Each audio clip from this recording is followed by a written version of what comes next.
Europe has very ambitious goals in the climate and digital sector.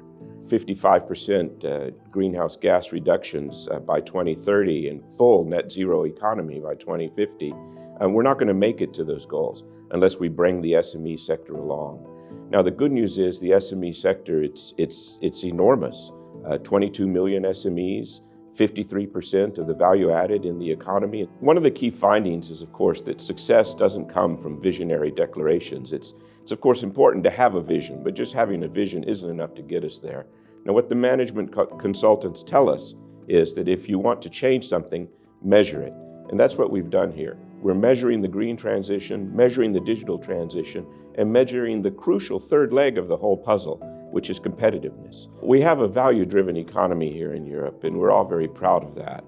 The question then is how we take these values and apply them not only in our own society, but take them out into the world. It's crucial that we develop companies that are built around those values that can not only deliver here at home, but take that success out with them globally. This is why competitiveness is extremely important. It's not enough to be green, it's not enough to be digital. You have to be green, digital, and competitive. The Green, Digital and Competitive Index shows, to no surprise, that the Nordic countries are the leaders. But the reality is they are not leaders across the board. In fact, everyone is a leader and a laggard in some respect. Sweden, for instance, number 1, is number 14 when it comes to SME export. Or Denmark, who is among the leaders, is number 25 on natural resources consumption. By the same token, you will see Greece, which is 22nd overall, actually leads when it comes to high-growth enterprise.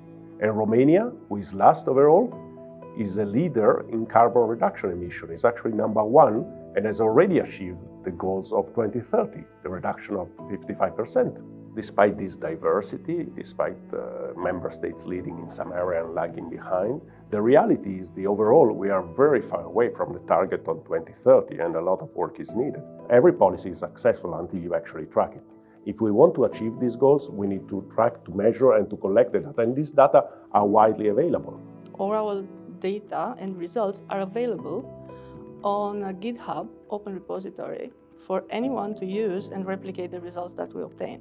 One area where the data are still scarce and often relies on survey-based studies is the green transition.